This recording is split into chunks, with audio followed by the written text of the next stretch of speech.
कही जाती है। और मानव योनि की क्या देव, पशु या अन्य योनियों से ऊपर रखकर प्रभु की कृपा का विशेष पात्र माना जा सकता है महाराज जी? हाँ, है ही। हाँ, कबहू का करि करुणा नर देहि, देत ईस बिनु हेतु सनेहि। संस्कृति मांझ बरियाई के पायो, मानुष दे वृथा कत डारत। संस्कृति चक्र 84 लाख का उसे रोक दिया और कृपा करके मनुष्य देह, मनुष्य देह में इतनी दुर्लभता है। आप चाहो देवता बन सकते हो, आप चाहो भूत बन सकते हो, आप नाली के कीड़ा बन सकते हो, आप दुर्गति में जा सकते हो, और आप चाहो तो नारायण बन सकते हो। नारायण का चिंतन करते हुए तदाकार तो नारायण स्वरूप हो जाओगे। ये आत्म स्वरूप का एक ऐसा प्रभाव है कि आप जैसा चिंतन करोगे वैसे आप हो जाओगे। इसका प्रभाव है आत्म स्वरूप का ऐसा कि जैसा चिंतन करोगे वैसा हो जाओगे। तो जैसा बनना है वैसा चिंतन करो।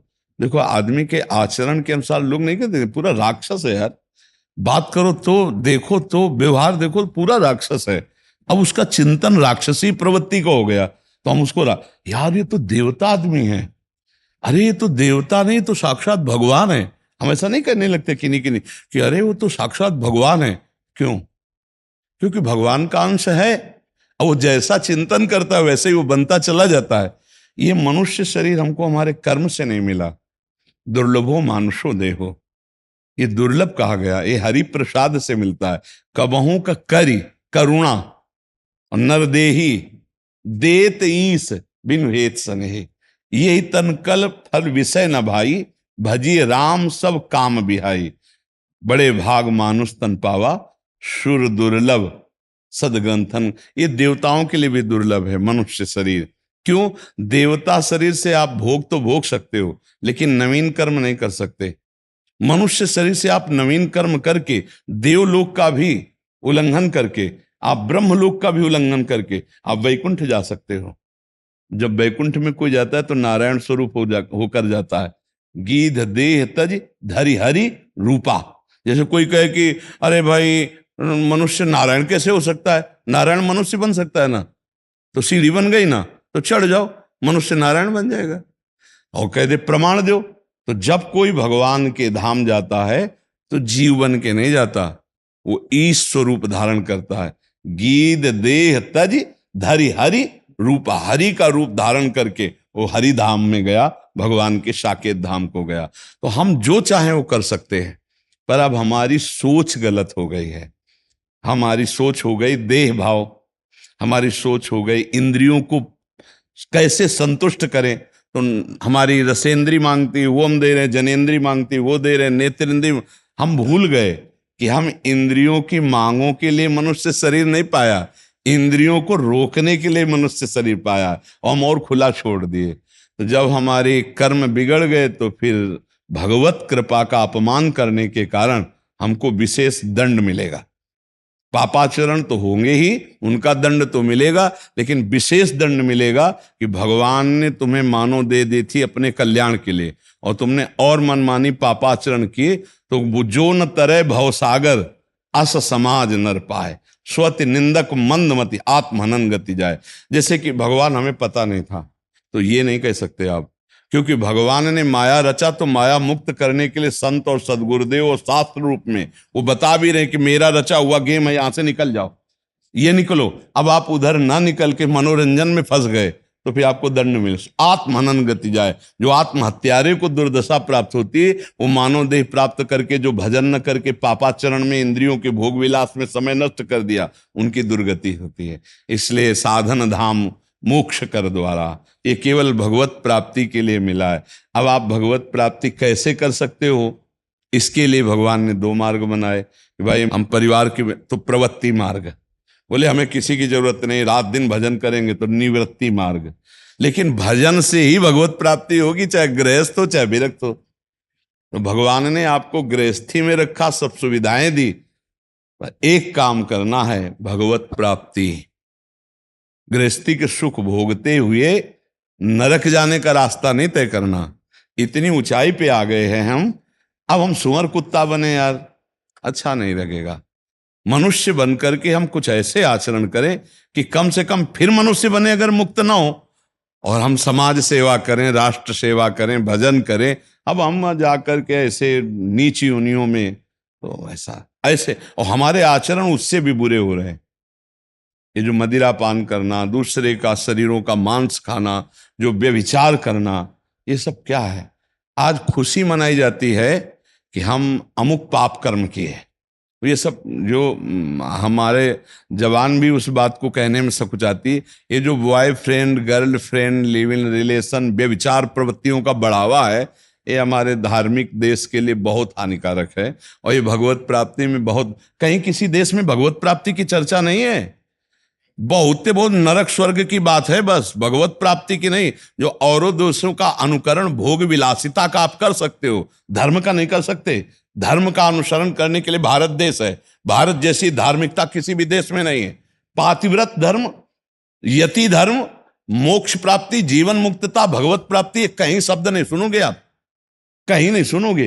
एक पत्नी व्रत, एक पातिव्रत, ऐसा कहीं आप नहीं सुनोगे। ये भारत में है। अब धीरे धीरे पाश्चात्य देशों का नशा चढ़ रहा है नए नए बच्चों को, ये सब गंदी बातें सीख रहे हैं। ये इसलिए देखो, एक पत्नी व्रत क्यों रखा गया, इसमें रहस्य है। पहली बात तो आपको घृणा हो जाएगी। आप देखना, हमारी बात को गंभीरता से पकड़ना। हम आपको वैज्ञानिक प्रवृत्ति अंदर से उसका मनन कर, हम जैसे लोग कहते हैं ना, हम इसमें पीएचडी की, हम इसमें पीएचडी की, तो हम तो आपको बताएं, पीएचडी पढ़ा नहीं, हमने मन की पीएचडी की। बचपन से इसी में लगे रहे, इसी को पढ़ा है, इसी को देखा है, इसकी एक एक हरकत देखी, कैसे इसको पकड़ा जाता है, कैसे इसको रोका जाता है, कैसे इसको भगवान में लगाया जाता है। यही हम जीवन भर करते रहे। इसकी प्रवृत्ति है, ये एक जगह कभी टिकेगा नहीं। आप देखना, नवम नवम नवम नवम, यदि नवम नवम में ब्रेक मार दो तो आपको घृणा हो जाएगी कुछ दिन में। थोड़े दिन के बाद आपको घृणा हो जाएगी, वो मांगेगा नवम और आपने लगा दी ब्रेक, तो निष्कामता आ जाएगी, यार नहीं, ऐसे इसका स्वभाव है। अब जब इधर घृणा आएगी तो उसको कुछ चाहिए, तो वो सतमार्ग में चल देगा। और अगर नवम नवम, तो फिर पापाचरण बुढ़ापे तक बना रहता है, ध्यान रखना। मन इंद्रियां कभी बूढ़ी नहीं होती, शरीर बूढ़ा हो जाता है। हाँ, आप देख लो, आप तो संसार में हो, क्या कहना है। इसलिए भाई, मनुष्य देह मिली है, इसे पहले एक सीमा में भोगों को लाओ। भाई हम इतना तो खा सकते हैं, ये नहीं खा सकते, इतना भोग सकते हैं, ये नहीं भोग सकते, जो धर्म पूर्वक है। आपको उससे घृणा हो जाएगी, सच्ची वाली।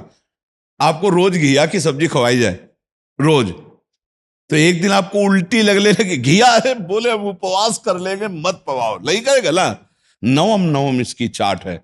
तो ये जो व्यभिचार प्रवृत्ति है ना, ये सबसे ज्यादा नरक ले जाने वाली।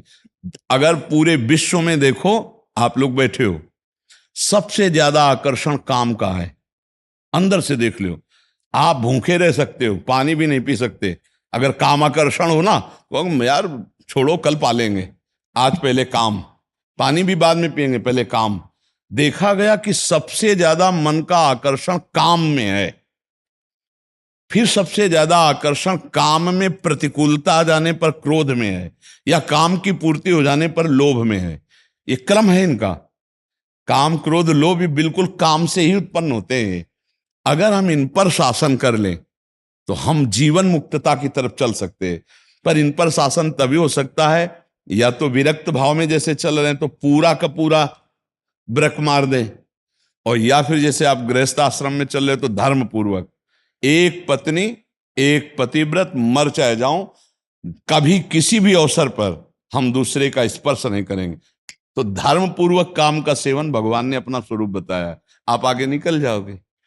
हम बेईमानी का धन घर में नहीं लाएंगे, हम मांस नहीं खाएंगे, शराब नहीं पिएंगे, व्यभिचार नहीं करेंगे, तो काफी समस्याओं का समाधान तो अपने आप हो गया।